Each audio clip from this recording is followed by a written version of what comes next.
I'm going to show you a couple slides, because quite frankly, I think when you see the slides, you'll start to see what I'm starting to see. And that's the goal. So you know when I'm down there, you know when I was mayor of Wadsworth, there was many times people say, well, I don't understand why you did this. Well, or why you make this decision, or why you do this, or why you do that. Or when I was a business owner, some of the employees, why do you do this, or why do you do that? Sometimes it's the information that I have that makes me make those decisions that you don't have. So what I'm going to try and do over the next 2 years when we have town halls is bring you some information back. And so you get to see some of these things. Now we're not going to go into detail on the slides, I just want you to really see them. Why don't we go ahead to the first slide? We can move it to... This is an interesting slide. This is what I learned in the last 20 days. And as you can see, in 2010, we had a $3.5 trillion budget. And the thing that's very important to also see is that the discretionary side represents 666 in non-defense and 692 in defense. Everything else is mandatory spending. Now, so when we start talking about cutting the budget, balancing the budget, and all those things, which I'm a firm believer in, that's the first good slide to kind of just keep remembering as the next year passes. Why don't we go ahead to the next slide? This is kind of an interesting slide because it layers all the different spending that the government has. And as you can see, the dotted line is the projected tax revenue. Now what that really tells you is that based on the projected tax revenue we have, we really in the future here are only going to be able to pay for those items that we have to pay for. If we don't do anything different, if we don't change anything. You want to go to the next slide? This is kind of an interesting slide. This is a scary slide. I saw it in the last 3 weeks. This just basically shows you based on, and again, these aren't slides prepared by the Republicans. These are slides prepared by the ONB and the CBO, which are supposedly independent organizations of the government. But I will tell you, there's a little clause to that independence because they really only use the information they have. But take a look at those numbers, folks. That's our deficit. That's those red numbers. You can see what's going to happen with our deficits over the years. They do come down a little bit and then they shoot back up. It's a little bit of a scary set of numbers when you start to look at it. You want to go to the next slide? Something missing there. There we go. Keep going.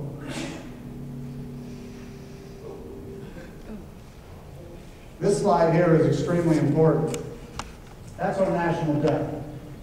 You can see back in 1941 when we were fighting a war, which we knew we were going to be in for a short time and get out after, our debt got to 100% of GDP.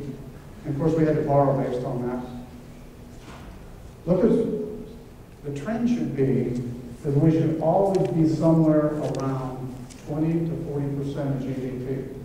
So if you start to look at those numbers, you're going to see historically from 1941 to 2001, we were always in an area we should be in. Look what happens from 2010 based on current policy, 2081. Again, another set of numbers that are not my numbers. They're numbers that I was given when I started to look at some of this information down in D.C. over the last 3 weeks. The first question I asked was, does the president see these numbers too? And the answer was yes. Want to go to the next slide?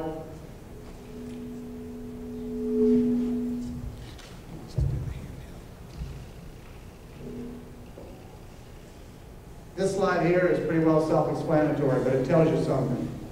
Again, the black line on the top is the projected revenues, tax revenues. And you can see what's starting to happen. What this slide basically shows is that Medicare is one of our fastest growing line items in the federal budget. So you can see what happens to it from 2010 to 2008. The one thing that scared me when I saw this slide was that you can see that at a certain period of time, Medicare, Medicaid, and Social Security swallow the entire budget. So again, another thing we need to consider as we move down the road. I think that's the last slide. No, this is the one. What's that?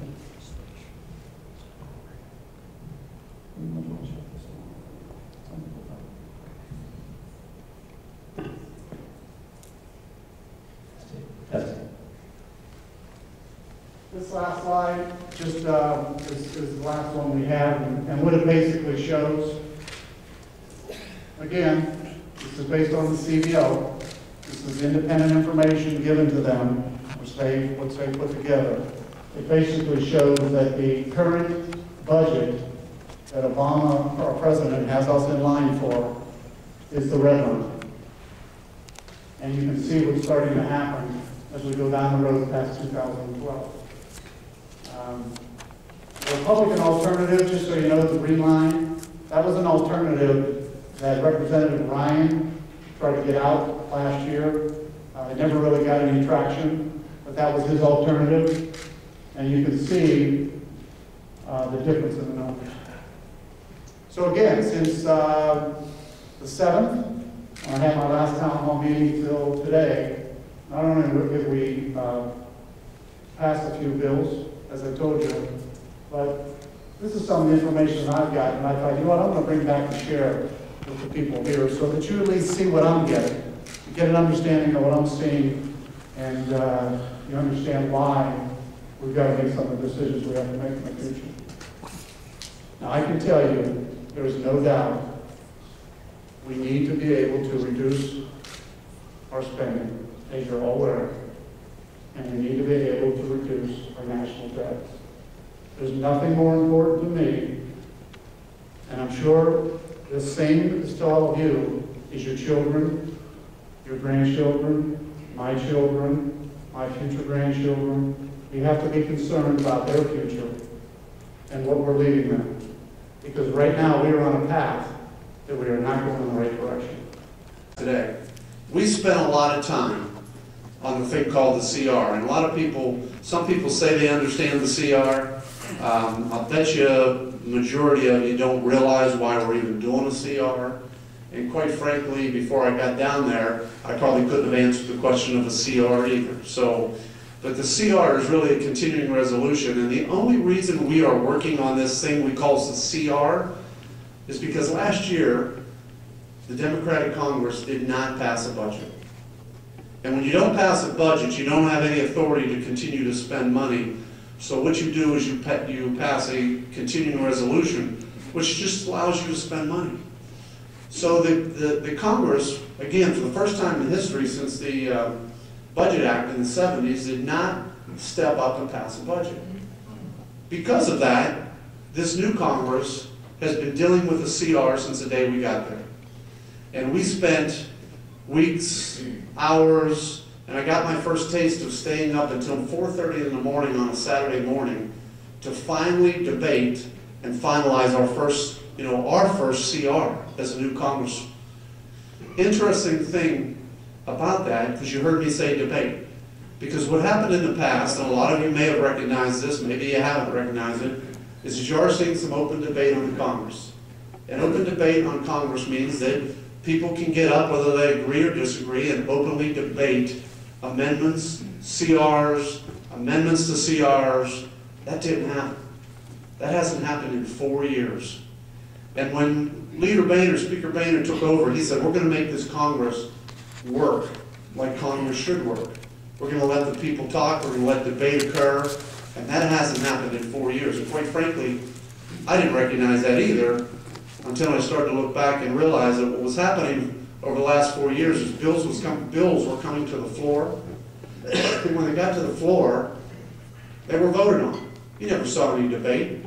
But if you noticed in the CR, if you were up all night watching, I was, there was debate going on every resolution, on every issue, And it was kind of interesting.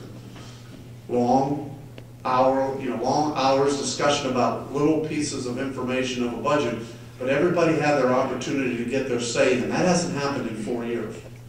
And we passed the CR. All that CR is, and that's why I say, let's keep things separated. You have a CR, we have a budget coming up, and we have a debt ceiling coming up. Don't let anybody confuse you. They're not all the same. They're three different things. The CR allows us to continue spending money until the end of this fiscal year, which is September 30th. That's all it does. So we're spending all this time trying to get a CR done. And what you heard from the president was, we want expenses frozen. What you heard from the Senate was, we think $6 billion in cuts for the rest of this year is a good idea. And what you heard from us after hours and days and weeks of debate is we wanted to cut $62 billion, $100 billion for 1 year, $62 billion for the rest of this year, $2 billion per week. That's what we wanted to do. So we actually did our work. And we're spending a lot of time now debating CRs and 2-week CRs and 3-week CRs. But here's the reason why there's so much debate on this. Number one, it frustrates me because it should have been fixed a year ago. The Democrats could have passed any budget they wanted. They had control of the House, they had control of the Senate, they had control of the presidency. They didn't do a budget. So now we have to waste our time doing CRs. Should have been done already. I guarantee you won't see that in this Congress. But what's even more frustrating is you heard what I just said. The president says we just want to freeze things at 2010 expenditures. The Senate says we want to cut $4 to $6 billion, and we say, no, the people want more cuts. So we came up with $100 billion, $62 billion for the rest of this year. Now what I hear is people say, that's not enough. Got to start somewhere. Every business owner knows, and I've been a business owner, that if you can't cut the donuts off the table, you're never going to cut the big items, so we've got to start somewhere. But isn't it interesting how tough we're just having to get past the donuts? Because what we've done now is we've said, look guys, $62 billion. Well, the Senate took up our bill, and we got 44 votes on it. The Senate took up their own bill to cut $6 billion, and they got 42 votes. They got less than our vote, but we got. So now we're in this situation of what do we do next? Well, the House is standing pretty firm, and we said, look, $2 billion a week, $100 billion a year. That's what we started with. That's what we worked hard on. That's all that's what we believe we need to cut. So when you hear the continuing resolution that passed 3 weeks ago for 2 weeks and cut $4 billion, that's where that came from. Because we've already done all of our work. And when you heard last week the continuing resolution, we just extended again for 3 weeks, but it was a $6 billion cut. So if you think about it, the House is continuing to work to cut expenditures. We now have cut $10 billion compared to the president who said he wanted to freeze things and the Senate who said no more than 6. So that's where we're at today. And on April 8th, we're going to have another situation if we can't come together on what the cuts are to continue to move forward. Now, a lot of people say, well, this is just crazy. Well, you know what's crazy is that the House did not do their work last year, because we shouldn't be doing this right now. But that's where we're at on the CR. That's just the rest of this year. Now let's talk about big picture.